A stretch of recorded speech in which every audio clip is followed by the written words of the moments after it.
Reb Noson, he stresses this amazing point that a person should live in the present, to live at the present moment, like the famous saying in the name of Rabbeinu Tam, and it's also, by the way, a song put out by Reb Mordechai ben David, Ha'avar ayin, ha'atid adayin, v'ahove keref ayin. The past is gone, is no longer here. The future has yet to be, and the present is the blink of an eye. And Reb Noson explains beautifully that a person who lives in the present is truly considered alive.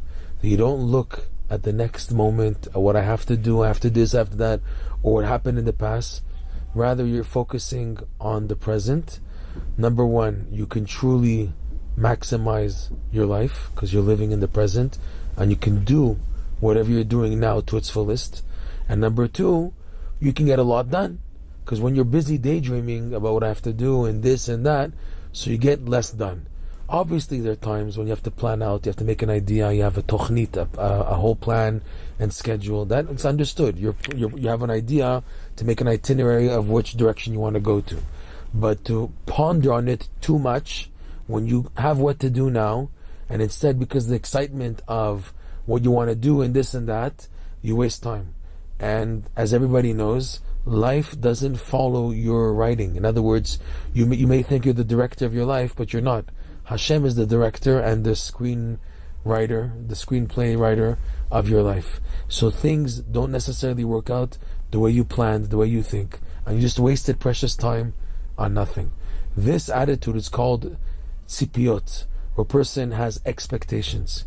Expectations can really, really break a person because he expects things to work out the way he wanted them to, and when they don't, so he's totally shattered. Whereas, if a person were to live in the present, he would always be positive. He would always be good.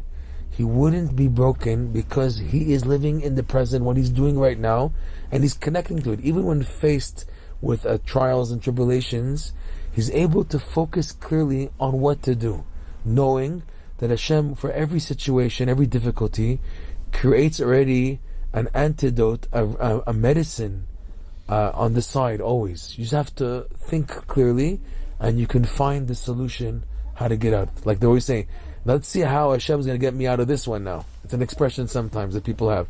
Let's see how I'm going to get out of this situation.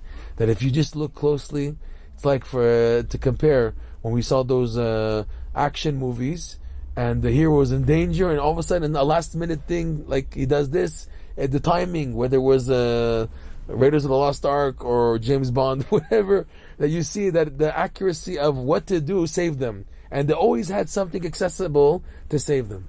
What's needed for that, on our personal level, especially on a spiritual personal level, is just to focus on the present and with a clear head, without panicking, oh my God, what am I going to do, what's going to be and everything, to be able to master living in the present. Rabbi Nachman and Reb Noson, they go into this deeply and they explain one of the secrets to connecting to the present is connecting to an aspect of you that is always existing in the present moment.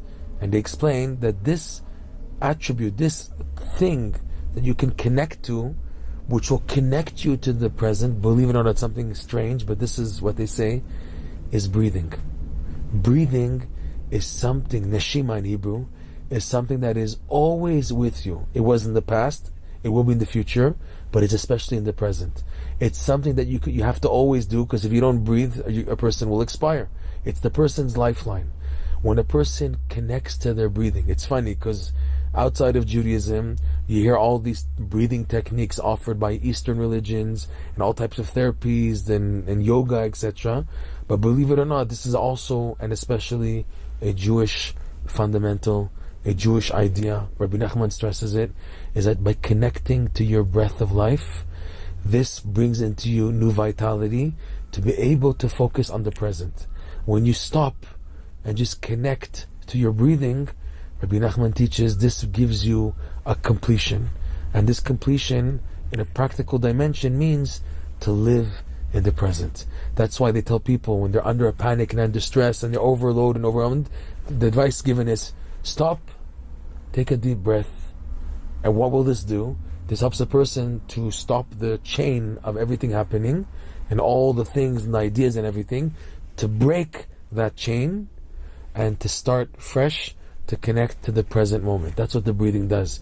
To close one's eyes or just to focus straight on an item and to just breathe. This is suggested, believe it or not, by Rabbi Nachman and by Reb Noson, for being able to remind the person to connect to the present moment. Because who you are and what you can do and your expectations in life from Hashem, what He's expecting of you, is to live in the present moment. And the breathing, the Ruach Chaim, the vitality of life, is what helps a person more than anything else to connect to the present moment. And we're going back to what we said initially, at the beginning, that when you live in the present, you are truly alive. And you're not caught up in imaginary ideas and expectations, etc. And this is a great, great attribute, a great trait, a great characteristic we should be zocheh b'ezat Hashem, to master living in the present.